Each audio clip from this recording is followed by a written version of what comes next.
Welcome to the Bible in the News. As the British nation struggles to be reborn after the Brexit vote, interesting moves are afoot to reawaken its former commonwealth ties. What is interesting is the comments being made by some of the leading personalities involved in the Brexit campaign, some of which are now part of the new government of Prime Minister Teresa May. While much of the media still predicts doom and gloom, and certain European forces are bent on making Brexit difficult for Britain, British Prime Minister Teresa May made it very clear. Brexit means Brexit, and we're going to make a success of it. No doubt difficult times will be ahead, but the European reaction is forcing Britain to reconnect with its former colonies. It was Nigel Farage, former leader of UKIP, being interviewed on his recent trip to the United States, who stated in an interview, No, I got involved in politics because 25 years ago I could see that this European project was not about trade, it was not about being neighbours, it was about the creation of a state with a flag, an anthem, and it wanted a police force and an army and everything else. And I believed in my country and I believe in democracy. This project has never had any legitimacy from the start. The founding fathers, as they're called, of the European project, decided they would use arguments about trade and economics to stealthily put people into a political union. They concluded that it was the existence of nation state that had led to war, namely World War I and World War II, and that if they abolished nation state, those terrible things would never happen again. I remember, when I was first there, when I was first elected to that place, in the first week, I met a German politician called Elmar Brok, who is chairman of the Foreign Affairs Committee in the European Parliament, and quite a significant European politician. And Brok saying to me, Nigel, you don't understand. On our own, none of us are big enough. Only by being together, economically and militarily, can we challenge and overtake America. And history shows that when people build empires to try and be bigger than somebody else, far from leading to security, it probably gives the opposite effect.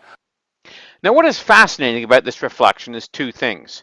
First, the EU wasn't about trade, which is what Britain was interested in. And second, the EU states have no power as individual states, but if they combine their power, they can take on the superpowers of the world. Well, this second comment is of great significance because it echoes the very words of Revelation 17, where we read, "The 10 horns which thou sawest are 10 kings," which refer to Europe, "which have received no kingdom as yet, but receive powers as kings 1 hour with the beast. These have one mind and shall give their power and strength to the beast." Revelation 17, verses 12 to 13. So Elmar Brok's comments are unwittingly almost a quote from Revelation 17, describing the nation-states of Europe combining to form the beast. Well, Farage went on to reflect about what Brexit means for British relations with the USA, which was discussed in length last week, and also the Commonwealth nations. He stated, And in terms of developing our international trade relationships, which we've been banned from doing for the last 40 years, I think the message politically to America is that your oldest and best ally is now free to be that once again. We will be outside a European foreign policy, able to make our own decisions, outside the military structures, which I think threatened on an ongoing basis our cooperation through NATO and elsewhere. And in terms of trade, but the United Kingdom and America could conclude a free trade deal, and we could do it in a matter of months. How does it all look going up? What's going to happen? Well, what's going to happen is you guys are going to see a lot of Liam Fox, right, who I've explained already through the Atlantic Council and everything else, is a genuinely pro-American British politician, and he is going to be reaching out here in America, and I hope that gets reciprocated. There are countries all over the world, Australia, Canada, New Zealand, hints from India, countries all over the world wanting to be at the front of the queue.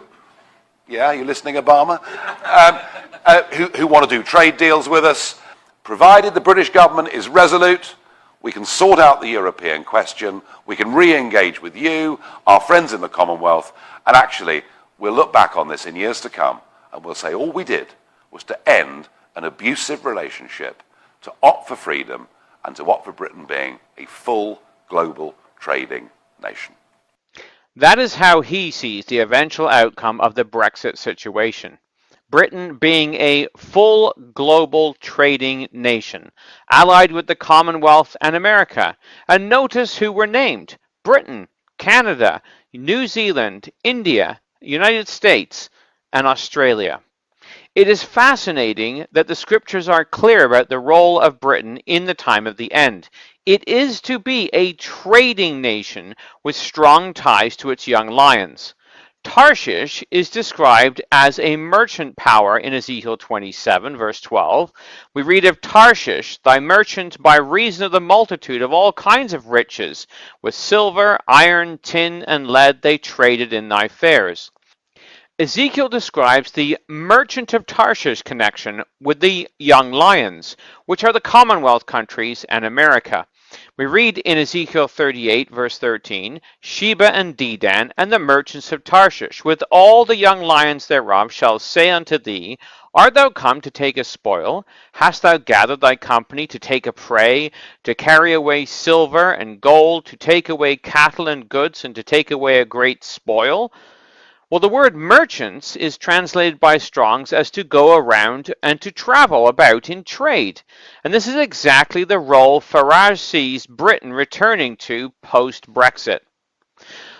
The New Zealand Prime Minister, John Key, was in London recently, following the Brexit vote, just before the new government was formed. He was interviewed during his visit with the British Trade Minister and stated, Met with quite a number of current ministers, people that are likely to be part of the cabinet or likely to be senior, I think, enough to have influence. And everybody reflects on the friendship that New Zealand's provided over the years, the history of our relationship. Not only this, but the UK Business Secretary, Sajid Javid, was in India for bilateral trade talks between Britain and India.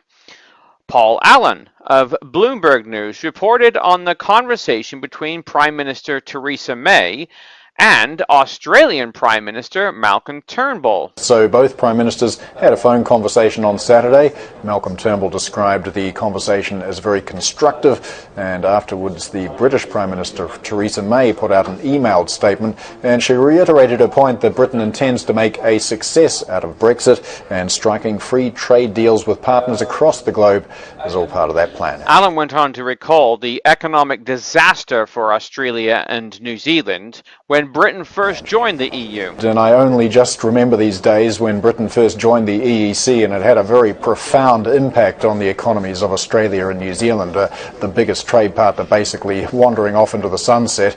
Butter exports for Australia fell by 90%. Apple exports collapsed. A number of soft commodities followed suit, and the economies of both countries really went in through a very difficult period after that. So in some respects it's a bit of a case of Britain being welcomed back to the table. So Britain and the Young Lion nations are once again forming ties, preparing them for their future role as the joint opposition to the Russo-European aggression when the invasion described by Ezekiel takes place. Well, one of the other stars of the Brexit campaign was Boris Johnson, who at one point looked like he might become the Prime Minister, but has ended up becoming the Foreign Secretary, a role held by Arthur Balfour when the Balfour Declaration was issued. As Farage pointed out, with Britain being out of the EU, it is free to forge its own foreign policy. And it is fascinating to see a statement made by Boris Johnson while he was still Mayor of London at the Balfour dinner in Tel Aviv, November of last year. Almost a century after the Balfour Declaration. It did almost a century. 98 years after the Balfour Declaration. A free society here in this part of the Middle East. That is the most extraordinary legacy. A free and an open society. That is the most amazing result of what is, after all, when you read it closely, a masterpiece of Foreign Office fudge and double speak. Never mind. But that is why we should be eternally grateful to that languid pseudo-philosopher Arthur J. Balfour. it is still the case that the first clause of that declaration was a wonderful thing. And it is still the case that Israel is the only, or by far the most democratic country in the region, the only free country, and in my view, the only pluralist society. And that's why I believe, and that's why I have believed ever since I came here as a young man. I believe so fervently in this country, and that is why I reject completely, by the way, the suggestion that people all day have been asking me the same question in the media. I reject completely the suggestion by some corduroy-jacketed, snaggle-toothed lefty academics in the UK. And I've got nothing against, by the way, I've got nothing against corduroy jackets or indeed snaggle-teeth, before I get totally massacred by the media. That is why I completely reject the suggestion that of all the countries in the Middle East, of all the countries in this part of the world, that this one, which is the one that is free and open and democratic, should be the subject of a boycott. I just think that is absolutely ludicrous. So as the nation of Britain separates from the EU and its anti-Semitic policies, the very man that has been chosen as Britain's Foreign Secretary, following in the footsteps of Lord Arthur Balfour, is friendly to Israel. So as we watch the Bible in the news, we see every week the nations being prepared for their roles in the time of the end. Absolute proof of the finger of God at work in the nations. Absolute proof of the evidence of Bible truth.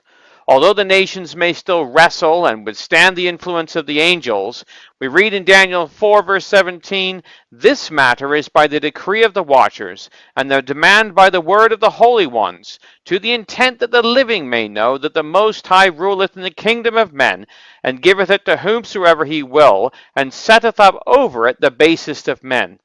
And shortly, in the days of these kings, shall the God of heaven set up a kingdom which shall never be destroyed. And the kingdom shall not be left to other people, but it shall break in pieces and consume all these kingdoms, and it shall stand forever. So let us look up and lift up our heads, for our redemption draweth nigh."